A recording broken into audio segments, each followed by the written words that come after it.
안녕하세요. 사연을 부탁해입니다. 오늘의 사연을 소개하겠습니다. 우리 시어머님은 아들 사랑이 아주 대단한 분이십니다. 시댁은 우리 남편과 서방님이 있는데요. 둘 다 결혼해서 저희는 딸을, 그리고 서방님네는 아들을 낳았습니다. 결혼 전부터 시어머님의 아들 사랑이 극진한 걸 잘 알고는 있었지만 손자가 태어난 뒤 손자 사랑도 어마어마하더라고요. 한마디로 저는 장남과 결혼을 했음에도 불구하고 아들도 못 낳은 천하의 대역죄인이 되어 있었어요. 하루가 멀다 하고 저를 괴롭혔거든요. 옛날 같았으면 그 집안의 장남이랑 결혼해서 아들 못 낳았으면 바로 소방 맞았어. 어디 뻔뻔하게 얼굴을 들고 다녀. 나처럼 아들 둘은 낳아야 인정받고 사는 거야. 엄마가 무슨 100살 먹은 할머니도 아니고 그런 말을 할 수가 있어? 요즘 세상에 누가 아들, 딸을 구별해? 둘째는 결혼하자마자 바로 아들 낳는 것 봐라. 이게 다 평소에 네가 인덕이 부족해서 그런 거야. 다른 사람들은 순풍순풍 잘도 낳는 아들을 왜 못 낳느냐 말이야. 손녀는 그냥 찬밥 신세밖에 더 되겠냐? 와, 엄마 진짜 대화가 안 된다. 우리 갈 테니까 앞으로 우리 찾지 마. 엄마가 좋아하는 손자 낳아준 둘째네랑 잘 살아.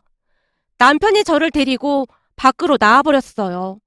요즘 같은 세상에도 아들 하는 사람들이 있다는 것에 많이 놀랄 수밖에 없었는데요.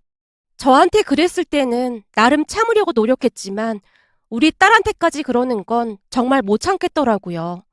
우리 시어머니는 우리 딸을 찬밥이라고 부르곤 했습니다. 우리 딸 이름이 소연이었음에도 불구하고 그 이름을 불러준 기억이 별로 없거든요. 그러면 뭐라고 불렀냐고요? 야, 찬밥, 너 이리 와봐. 라고 불렀습니다. 그런데 우리 딸이 말을 하게 되면서 조금씩 문제가 생기기 시작했는데요.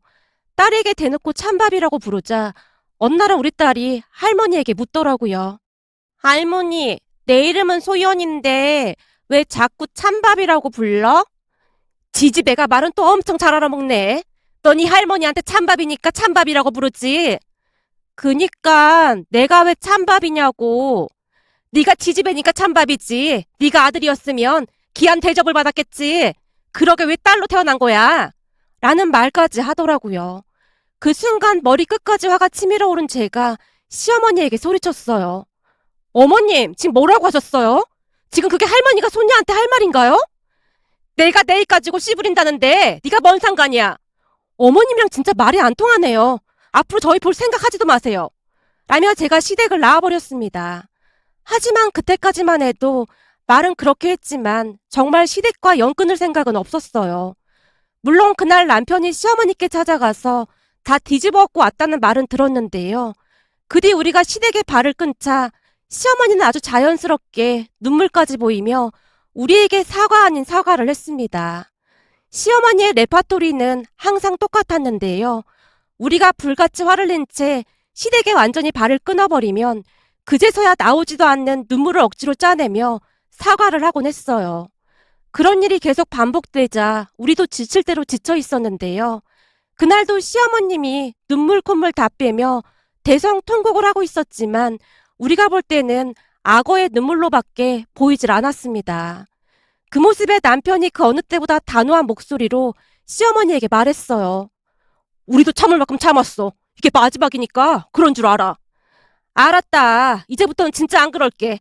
내가 속마음은 안 그런데 이 주둥아리가 문제라 그래. 왜 자꾸 그런 말이 나오는지 나도 모르겠다. 엄마, 내가 다시 한번 말하는데 한 번만 더 우리 딸한테 찬밥이다 뭐다 그러면 우린 두 번 다시 엄마 얼굴 안 보고 살 거야. 남편의 말투는 그 어느 때보다 단호해 보였습니다. 그 모습을 보며 남편도 많이 지쳤구나라는 생각마저 들었는데요. 남편도 참 불쌍하다라는 생각이 들었거든요.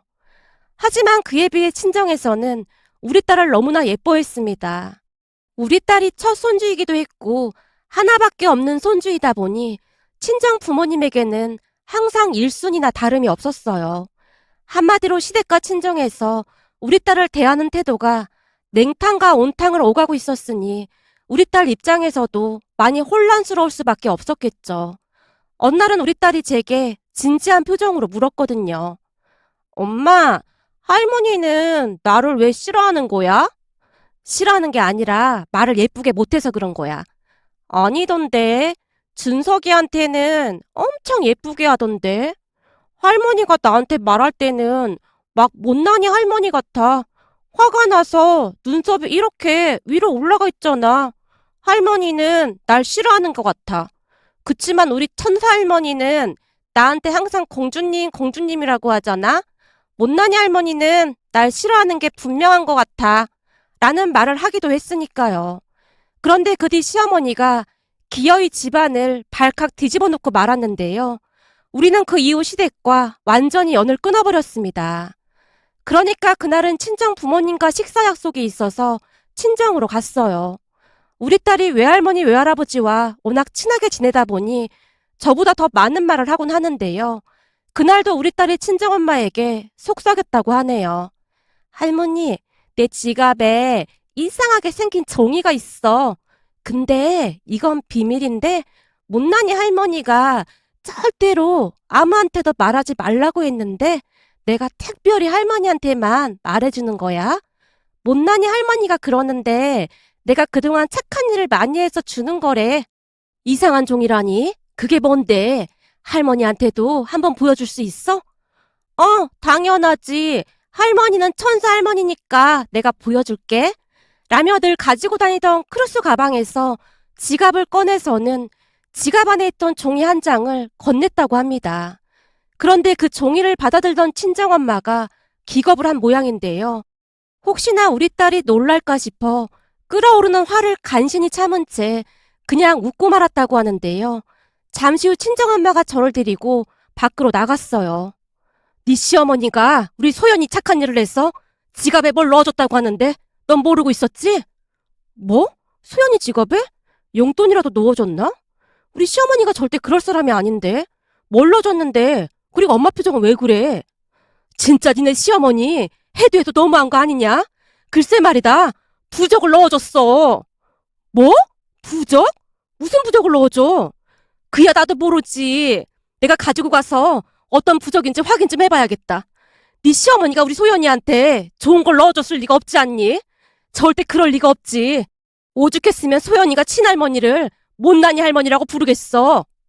친정엄마의 얼굴이 심각하게 굳어져 있었어요. 물론 저 역시 심각해져 있었던 건 말할 것도 없었고요. 그렇게 며칠 후 친정엄마가 여기저기에 물어봐서 한 점집에 찾아가 그 부적을 보여주며 무슨 부적인지 물었다는데요. 그 보살인가 하는 사람이 기가 막힌 말을 했다고 합니다. 결국 점집을 나서자마자 친정엄마가 잔뜩 화가 나서 제게 전화를 했거든요. 얘, 안서돈 진짜 제정신인 거냐? 친할머니란 사람이 어떻게 이럴 수가 있어? 우리 소연이가 뭘 그렇게 잘못했다고 이딴 짓을 할 수가 있어? 뭐라고 했는데 그래? 보살님 말로는 마치 우리 소연이가 집안의 원흉이라서 그 길을 막는 그런 부적이란다.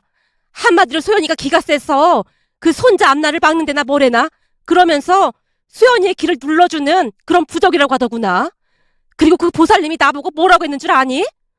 뭐라고 했는데? 이걸 진짜 친할머니가 친손녀 지갑에 넣어준 게 맞냐고 몇 번이나 물어보더구나. 이게 사람이 할 짓이야? 내가 지금 네 시어머니한테 전화해서 따지고 싶은 거 김서방 때문에 참고 있는 건데 너 네 시어머니한테 가서 똑바로 전달해. 앞으로 우리 소연이 얼굴 절대 볼 생각도 하지 말라고. 어디서 이런 추악한 짓을 할 수가 있어. 이건 그 옛날에나 쓰던 그런 추악한 방법이란다. 나이를 먹으려면 곱게 먹으라 그래. 그 보살님한테 말을 듣는데 구토가 올라올 지경이었어. 암튼 우리 소연이 절대 그 집구석에 발 못 들여놓게 할 테니까 그런 줄 알아. 친정엄마가 머리끝까지 화가 난 채 소리치고 있었습니다. 결국 저도 더 이상은 참을 수 없다는 생각을 하게 되었고 남편이 퇴근해서 들어오자마자 사실 그대로를 다 말해줬어요. 제 이야기를 듣던 남편의 눈이 반쯤 돌아간 듯해 보였는데요. 잠시 후 남편이 시댁으로 쫓아가서는 시댁을 다 뒤집어 엎고 왔다고 하네요. 이미 눈이 돌아갈 대로 돌아간 남편이 마치 미친 사람 마냥 행동을 하자 시어머니가 놀라서 말하더랍니다. 그 기집애가 우리 손자 길을 다 빼앗아 간다는데? 그럼 어떡해? 근데 그 소리를 듣고 내가 어떻게 가만히 있을 수가 있겠어? 기집애가 잘 돼봐야 뭔 소용이 있어? 난 잘못한 거 없다. 그래, 알았어. 그럼 엄마 말은 우리 안 보고 살아도 된다는 말로 이해할게. 내가 언제 그런 말 했다고 그래? 그렇잖아. 지금 손자가 필요한 거고 우린 필요도 없는 거잖아? 앞으로 진짜 우리 연 끊고 살자. 나도 이제 지긋지긋해. 그럼 네 말은 우리랑 연 끊고 살겠다는 말이야? 그러려고. 내 딸한테 그런 부적이나 준 엄마랑 어떻게 얼굴을 마주하고 살겠어? 진짜 소름 끼치고 무서웠어. 앞으로 엄마 얼굴 못 보겠어. 참 그리고 말이야. 우리 딸은 여기서 찬밥이어도 아무 상관도 없어. 우리 딸은 처갓집 가면 완전 보물 중에 보물이거든. 우리 장인 장모님은 나중에 소연이가 커서 시집가면 아파트도 하나 해주신다고 하더라고. 장인 장모님은 이 정도까지 손녀를 아끼시는데 엄마는 그런 거 보고 뭐 느껴지는 것도 없어? 뭐? 수연이 앞으로 아파트를 해준다고 했단 말이야? 거 봐라. 그 기집애가 우리 손자 오늘 다 가져가서 그런 거라니까. 걔는 뭐래도 앞날이 탄탄하다고 하잖니? 그게 다 우리 손자 오늘 가져가서 그런 거야. 더 이상 말하고 싶지도 않으니까 그만하자. 그리고 그동안 우리 집사람이 주던 생활비도 다 끊을 테니까 그런 줄 알고 있어. 뭐? 생활비를 끊긴 왜 끊어? 이제 우리 남남인데 우리가 왜 생활비를 줘야 하는데? 우린 나름대로 그동안 엄마한테 기회를 많이 줬는데 엄마가 그 기회를 스스로 다 차버린 거잖아? 아무리 그래도 손녀 잘못되라고 부적까지 써서 지갑에 넣어둔 할머니가 어딨어? 엄마 진짜 사람도 아니야. 다시는 우리 얼굴 볼 생각도 하지 마. 라며 문을 박차고 나와버렸다고 합니다. 그렇게 우리는 시댁과 연을 끊고 살게 되었어요. 그 이후로 발길을 끄는 건 물론이고 전화번호조차 다 차단해버렸거든요. 어느 날은 동서가 제게 연락을 해서 서운하다는 말을 하기도 했는데요. 형님, 우린 좀 서운하네요. 그렇다고 연까지 끊을 것까지는 없잖아요. 사실 시어머니 입장에서는 하나밖에 없는 손자가 수연이 때문에 잘못된다고 하니 걱정이 돼서 그런 거잖아요. 우리 아들이 이 집안의 대를 이어야 하는 게 맞긴 하잖아요. 어머니 입장에서는 얼마나 걱정이 됐으면 그랬겠어요? 동서, 진짜 말 서운하게 한다. 어머님이 동서 아들 지갑에 그런 부적을 넣어놨다고 입장 바꿔 생각해봐. 동서 기분이 어떻겠어? 거기다 좋은 기운을 부르는 부적도 아니고 부정 타는 부적을 넣어놓은 거잖아. 이건 어머님이 도를 넘어도 한참 넘은 거야. 그거야 우리한테는 안 했으니까 저희 어떤 기분인지 잘 모르겠지만 그렇다고 해서 부모랑 연까지 끊는다는 건 좀 아닌 것 같아요. 형님네가 생활비 끊는 바람에 지금 우리도 많이 난감한 상황이거든요. 우리가 시댁 생활비 끄는 거랑 동서네랑 무슨 상관이 있다고 그런 말을 하는 거야?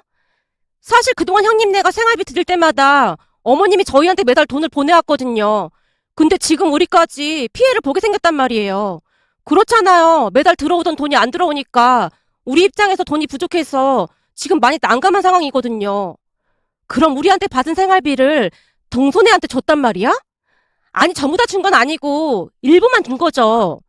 그럼 동서는 지금 그게 불만이라 나한테 전화를 한 거고? 그것도 그렇고 그동안 형님이 우리 아들도 많이 챙겨주고 했는데 그것도 딱 끊어버려서 너무하다 싶은 생각도 들고 해서요. 어머님이랑 그런 걸 가지고 왜 우리한테까지 그러는 건지 잘 이해도 안 되고 아무튼 그렇더라고요. 우리는 생활이 넉넉한 편이었기에 그동안 조카를 챙겨주는 일이 많았는데요. 그 일이 있은 뒤 우리는 그것마저도 그냥 끊어버렸거든요. 왜냐하면 동서랑 서방님 또한 시어머니가 뭘 그렇게 잘못했냐고 하면서 오히려 우리가 이상하다는 듯이 말을 했으니까요. 결국 우리는 동서와 서방님 전화번호까지 차단해야만 했는데요. 이제 그만하고 시댁에 생활비를 계속 보내주라고 우리에게 수시로 연락을 해왔거든요.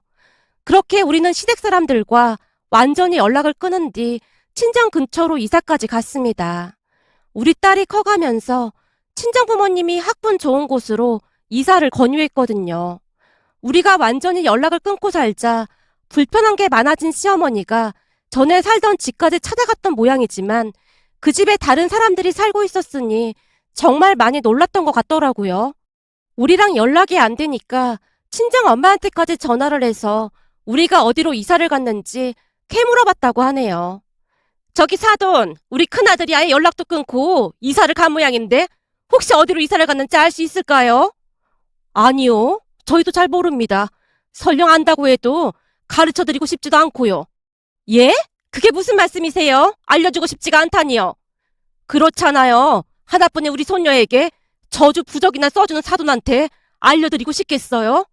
우리도 집 위치를 모르니까 앞으로 연락하지 마세요. 아니 뭘 또 저주 부적이라고까지 하는 겁니까? 저는 다만 우리 손자 길을 다 빼앗아 간다고 하길래 그 길을 막는 부적을 만든 것 뿐입니다. 사돈, 제가 그 부적을 가지고 가서 물어봤는데요. 그 보살님이 뭐라고 했는 줄 아십니까? 뭐라고 했는데요? 이걸 친할머니가 손녀한테 만들어준 게 맞냐고 몇 번이나 물어보더라고요. 사돈은 도를 넘어도 한참 넘었습니다. 앞으로는 그냥 첫째 아들 없는 셈 치고 사세요. 사돈, 그 부분은 제가 첫째한테 사과할 테니 연락 좀 하게 해주세요. 사실 요즘 첫째네가 생활비를 안 줘서 불편한 게 한두 가지가 아닙니다. 저는 모릅니다. 그리고 제가 우리 딸한테 듣기로는 그동안 기회를 많이 드렸다고 들었습니다. 그런데도 시간이 지나면 매번 똑같아졌다고요. 저는 그쪽 집안일에 별로 관여하고 싶지가 않네요. 그럼 이만 전화 끊겠습니다. 라며 엄마가 전화를 끊어버린 모양인데요. 우리가 연락을 끊어버리자 불편한 게 한두 가지가 아닌 모양으로 난리가 났던 모양이었어요. 당연히 그랬겠죠. 우리가 좀 여유가 있었기에 시부모님한테 잘하자는 생각으로 그동안 생활비도 따로 드렸었고 간혹가다 인터넷으로 장도 봐드리고 했거든요. 우리가 생활비를 끊어버리자 그 소중한 손자에게까지 영향이 갔을 테니 얼마나 소가리를 했을지 그 모든 상황이 눈앞에 그려지더라고요. 하지만 이미 질릴 대로 질렸던지라 우리는 그 말에 절대 현혹되지 않았습니다. 어느 날은 시어머니가 남편 회사까지 쫓아온 모양인데요. 남편이 경비 아저씨에게 부탁해서 자리에 없다고 해달라고까지 했다네요. 몇 번 그렇게 하자 시어머니도 더 이상은 찾아오지 않았답니다. 그렇게 우리는 시댁 가족들과 연을 끊은 뒤 지금껏 잘 살고 있었습니다. 우리 딸은 공부도 아주 잘했기에 대학도 명문대에 들어갔고 대학에 들어가자마자 친정 가족들과 함께 유럽 여행도 다녀오기도 했어요. 한마디로 시댁과 연을 끊은 뒤로 우리는 스트레스도 받지 않고 오히려 더 잘 지냈던 것 같습니다. 그 뒤 우리 딸은 대학을 졸업하고 공부를 더 하고 싶다고 했기에 미국으로 유학을 갔습니다. 딸이 워낙 공부를 잘했기에 부모님도 엄청 좋아하셨는데요. 딸의 유학 비용까지 전액 부담을 해주셨거든요. 어느 날은 미안한 마음에 남편이 친정 부모님께 말을 꺼내기도 했어요. 장모님, 저희도 그 정도 능력은 됩니다. 유학 비용은 안 도와주셔도 됩니다. 뭔 소리야? 하나뿐인 손녀한테 우리가 좋아서 해주겠다는데 무슨 그런 말을 하는 건가? 우리 손녀가 저리도 열심히 공부하는데 할머니, 할아버지가 힘을 보태줘야지. 우리가 좋아서 하는 일이니까 그런 생각하지 말게나. 그래도 저희가 너무 죄송해서 그렇죠. 부모 자식 간에 미안할 게 뭐가 있어. 괜찮아. 난 요즘 우리 소연이만 생각하면 밥을 안 먹어도 배가 불러. 그러니 그냥 우리가 하고 싶은 대로 하게 놔두게나. 라는 말씀만을 하실 뿐이었어요. 그러던 어느 날 남편의 사촌동생에게서 연락이 왔던 모양인데요. 시댁 가족들과 유일하게 연락하는 사람이 남편의 사촌동생이었거든요. 남편의 사촌동생도 여자라는 이유만으로 돌아가신 할머님께 많은 차별을 받고 자랐기에 시어머님이 우리 딸에게 하는 것에 대해 많이 못마땅해 하곤 했습니다. 그 사촌동생이 남편에게 말하더랍니다. 오빠, 혹시 못 들었지? 혹시 우리 본가 얘기를 하는 거야? 맞아. 내가 엄마한테 들어보니까 요즘 큰어머니랑 작은 새언니가 다투고 난리가 났대. 서로 얼굴도 안 보고 산다 만다 그러고 있대. 그렇게 꿍짝이 잘 맞더니 갑자기 왜 그런 건데? 그게 말이야. 가족들이 아들이라고 준석이를 너무 떠받들고 살다 보니 준석이 성격이 완전 개차반이야. 거기다 준석이가 공부를 진짜 못했었거든? 우리 엄마 말로는 전문대 갈 성적밖에 안 되는 것 같은데 굳이 명문대를 가겠다고 재수를 했다고 하더라고. 근데 입시학원 다닌다고 돈 받아가 놓고는 종일 PC방에서 살았다잖아. 그것도 입시학원 선생님이 작은 새언니한테 연락해서 알게 됐다는데 작은 새언니가 입시학원 선생님께 무슨 일이 있으면 연락 달라고 신신당부를 해놨었나 보더라고. 근데 어느 날 갑자기 학원 등록도 안 하고 안 나오니까 연락을 했던 모양이더라고. 그러면서 개뿔 명문대나 무슨 명문대를 가겠다고 그러는 건지 참 한심하더라고. 아무튼 그래서 큰어머니랑 작은 새언니가 한바탕 붙었대. 라며 사촌 아가씨가 자세히 이야기를 해줬다고 하는데요. 아마도 준석이가 공부도 안 하고 그러고 다니다 보니 그동안 참기만 하던 시어머니가 동서에게 싫은 소리를 했던 모양이었어요. 넌 애미가 돼서 자식이 공부도 안 하고 게임만 하고 있는데 어떻게 모를 수가 있어. 내가 창피해서 얼굴을 못 들고 다니겠다. 넌 일도 안 하고 종일 집에서 퍼질러 있으면서 그런 것도 모르고 있었냐? 그러니 공부도 그 모양 그 꼴인 거지. 소연이는 명문대 졸업하고 유학까지 갔다고 하는데 어쩜 이렇게 비교가 되는지 모르겠구나. 자식은 엄마 머리 닮는다고 하던데 내가 그때 첫째한테 잘해줬으면 이런 꼴은 안 당하고 살았을 텐데 진짜 한심해서 말이 안 나온다. 어머님, 무슨 그런 말을 하시는 거예요? 그럼 제 머리가 나빠서 준석이가 저 모양이라는 거예요? 준석이가 저렇게 된 건 파라리 어머님 때문이에요. 어머님이 너무 싸고 키워서 그런 거잖아요. 무슨 잘못을 해도 오냐 오냐고 그러셨잖아요. 그랬으니 잘 될 리가 있겠어요? 어머님 때문에 내 말은 귀등으로도 안 듣는 걸 어쩌란 말이에요? 라며 아주 큰 소리로 다퉜다고 합니다. 결국엔 시어머니가 작은어머님을 찾아가서 하소연을 했고 말이죠. 그러면서 시어머니가 작은어머님에게 말했다는데요. 그래서 말인데 이제라도 첫째는 찾아가서 내가 빌고 다시 잘 지내볼까? 어쩜 그렇게 하루아침에 연락을 끊고 살 수가 있어 그래? 연락 끊은 뒤로 인정머리 어깨탄 한 번도 소식이 없다니까. 형님, 그러게 그 부적을 왜 소연이 지갑에 넣어둬서 이 사다를 만들었어요. 제가 보기엔 절대 형님 만나줄 것 같지가 않으니까 아예 연락도 하지 마세요. 그랬다가는 더 긁어부스럼 만들 수도 있다니까요. 지금까지 연락 안 하고 지내는 거 보면 보통 화가 난 게 아닌 거예요. 그러게 소연이 엄마가 잘할 때 알아줬으면 얼마나 좋았겠어요. 형님도 참 답답하네요. 작은어머님이 딱하다는 듯이 말씀하셨다고 하네요. 사촌 아가씨에게 듣기로는 시어머님과 동서도 사이가 틀어질 대로 틀어져서 지금은 연락도 안 하고 지내고 있다는데요. 그동안 시아버님이 벌어오는 돈을 쪼개고 쪼개서 준석이 공부하는 데 보태라고 준 모양인데 그걸 끊었더니 동서가 갑자기 돌변했다고 합니다. 그 모습을 보며 자업자득이 아닐까 싶었습니다. 그러면서 혹시나 남편이 마음 약해질까봐 걱정이 되었지만 남편은 눈 하나 깜빡하지 않고 있답니다. 손자 노래를 부르시더니만 결국 그리 됐다는 생각에 참 씁쓸하기만 하더라고요. 어떤 사람들은 저보고 너무 냉정한 거 아니냐고 하시는 분들도 있는데요. 저는 시어머니와 다시 연락하고 지내고 싶지가 않습니다. 그때 우리 딸 지갑에 부적을 넣어준 것이 제게는 너무나도 큰 충격이었기에 절대 잊혀지지가 않는답니다. 오늘의 사연은 여기까지였습니다. 고맙습니다.